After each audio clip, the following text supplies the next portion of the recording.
Bonjour, dans cette capsule, nous allons voir un nouveau type de fonction qui se nomme la fonction linéaire. La fonction linéaire ressemble beaucoup à la fonction affine. Je vais vous le présenter. La fonction linéaire est un cas particulier de la fonction affine. On la retrouve lorsque la valeur initiale est nulle, lorsque son b est égal à 0. La règle de la fonction linéaire s'écrira donc sous la forme f de x où y est égal à x. Donc, il n'y a pas de valeur initiale à côté étant donné qu'elle est nulle. Il n'y a pas d'addition ou de soustraction. Dans un plan cartésien, la fonction linéaire est représentée par une droite qui passe par l'origine. Étant donné que la valeur initiale est nulle, l'endroit de départ sur l'axe des y sera toujours pour la linéaire l'origine. Si vous avez une fonction dans un plan cartésien qui est représentée par une ligne droite qui passe par l'origine, c'est sûr que c'est une linéaire. Il n'y a pas de b à trouver. Dans une table de valeurs, il y a une propriété qui est très importante. Je vais vous l'expliquer. Lorsqu'on divise les valeurs de la variable dépendante y par les valeurs de la variable indépendante x, le résultat est constant. Constant, ça veut dire que ça vous donne toujours la même chose. Ce résultat est équivalent au taux de variation. Si vous avez un surligneur, vous pouvez le mettre en évidence à droite, pardon. Pour la fonction linéaire seulement, on vous l'a placé en gras, c'est bien important seulement pour la linéaire. Si vous faites le y divisé par le x dans un graphique ou dans une table de valeurs, vous allez toujours obtenir le même résultat et ce résultat est équivalent à votre taux de variation. De plus, le b est égal à 0, on en a déjà parlé. On va regarder le premier exemple. Dans cet exemple, nous avons une table de valeurs qui met en relation le nombre de pommes contenues dans plusieurs sacs. Par exemple, nous sommes à l'épicerie, nous allons dans l'allée des fruits et des légumes et nous regardons des sacs de pommes. On prend plusieurs sacs et on s'intéresse au total des pommes que nous allons avoir. Nécessairement, si nous n'avons pris aucun sac, nous n'aurons aucune pomme, ce qui implique qu'au départ, nous avons le couple 0,0. Par la suite, l'autre propriété de la fonction linéaire, parce que ce n'est pas parce que tu commences à 0,0 que tu as nécessairement une fonction linéaire. Dans votre parcours scolaire, vous allez apprendre d'autres types de fonctions qui commencent à 0,0 et qui ne sont pas des linéaires.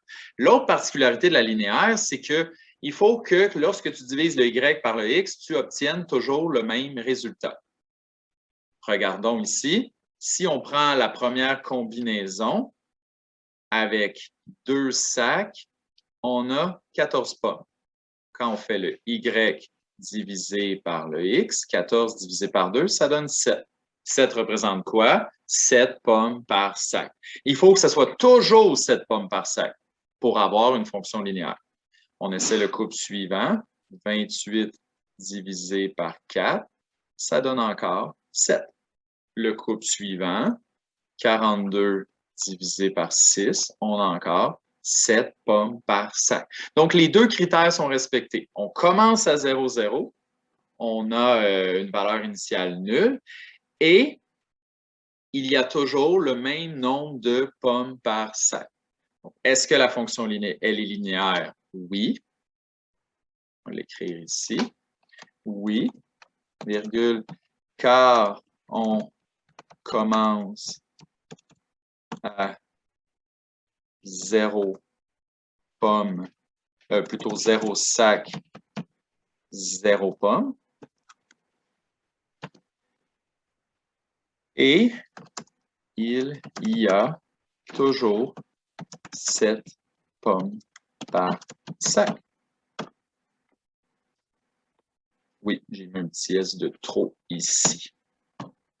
Donc, mes deux conditions sont respectées. Oui, j'ai mis un petit S ici aussi. Pardon. On va regarder un autre exemple. La table de valeurs suivante met en relation la distance parcourue en kilomètres par un marathonien selon le temps de course en heure. Donc, c'est une personne qui court. Évidemment, s'il n'a pas commencé à courir, il va avoir parcouru aucune distance. On a encore le point 0,0. Ça, c'est un indice qu'on a peut-être une fonction linéaire. Par la suite, on veut savoir s'il court toujours à la même vitesse. Est-ce que pour chaque heure, il va toujours parcourir le même nombre de kilomètres? Pour répondre à cette question, on va commencer avec le y divisé par le x, c'est-à-dire 7,8 divisé par 0,5. Ça va me donner 15,6. Ça veut dire qu'après 0,5, c'est le premier 30 minutes, il a une vitesse de 15,6 km/h. On continue. Est-ce que sa vitesse va rester constante? La personne court. Est-ce que pendant toute la durée de son marathon, il court toujours à la même vitesse ou à certains moments, il y a des variations dans sa vitesse? On vérifie. L'association suivante, 16 km, était pour un temps de 1,1 heure. Cette fois-ci, on a une vitesse de 14,54 km/h. Donc, vous voyez, la vitesse a changé, la variation a changé. On ne court plus à la même vitesse. Donc, le premier critère était respecté, mais le deuxième, lui, n'est pas respecté. Est-ce que la situation est linéaire? Est-ce que nous avons une fonction linéaire? Non. Car le marathonien ne court pas toujours à la même vitesse. Ne court pas toujours à la même vitesse.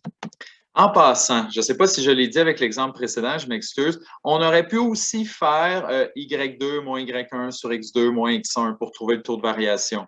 Ce qu'on a trouvé en haut, le 7 pommes par sac, si on avait fait la variation des Y sur la variation des X avec la formule que vous pratiquez depuis plusieurs pages, vous auriez trouvé 7.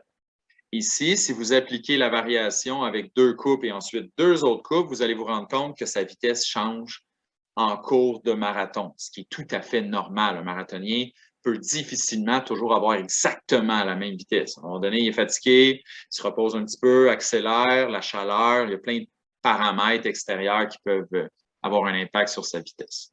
Donc, on n'a pas une fonction linéaire. On n'a pas une fonction linéaire. Dans le troisième exemple, nous vous présentons une situation dans laquelle nous avons un réparateur d'appareils électroménagers qui obtient un certain salaire selon le nombre d'heures travaillées ou le nombre d'heures accordées à la réparation.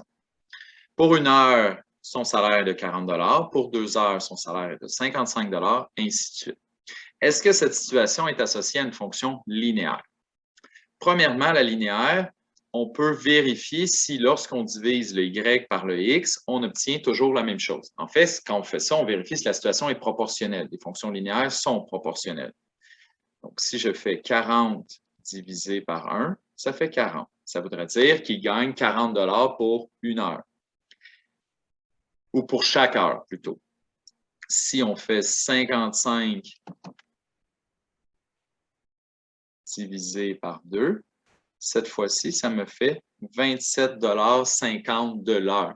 Donc, on voit ici qu'on n'a pas obtenu la même valeur. La raison pour laquelle, c'est sûrement parce qu'il y avait une valeur initiale. On ne commençait pas à 0,0. On va vérifier. Ici, j'ai une augmentation d'1 heure. En bas, j'ai une augmentation de 15 $. Si c'est une fonction affine, ça voudrait dire que c'est toujours 15 $ à chaque heure et qu'il y a sûrement une valeur initiale au départ. J'augmente encore d'1 heure, entre 55 et 70. L'écart est de 15 $. De 3 à 4, j'augmente encore d'1 heure. De 70 à 85, j'augmente encore de 15 $. Là, je viens de remarquer que j'ai mis un H à côté de mes heures, mais ça devrait être des dollars. Je m'en excuse. Ce que je viens de trouver, c'est que le taux de variation est égal à 15. Ce qui implique que si je voulais revenir à l'arrière, je pourrais faire moins 15 et 40 moins 15, ça donne 25. Ici, j'ai une fonction affine. Une fonction affine, ce n'est pas une fonction linéaire. Ça se ressemble, mais ce n'est pas une linéaire. Pourquoi? Parce que de 1, on ne commence pas à 0, 0. J'ai une valeur initiale qui est non nulle. Et aussi, lorsque je divise mes chiffres, je me rends compte que ça ne donne pas toujours la même proportion. Donc, je peux l'expliquer d'une façon ou d'une autre pour donner une réponse à la question. Est-ce que nous avons une fonction linéaire? Non.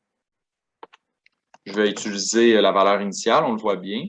Non, car la valeur initiale est égale à 25 $ au lieu de 0. Donc, c'est comment faire la distinction entre la affine et la linéaire. La linéaire a une valeur initiale nulle. Et lorsqu'on divise le y par le x, on obtient toujours le même résultat. Merci et bon travail.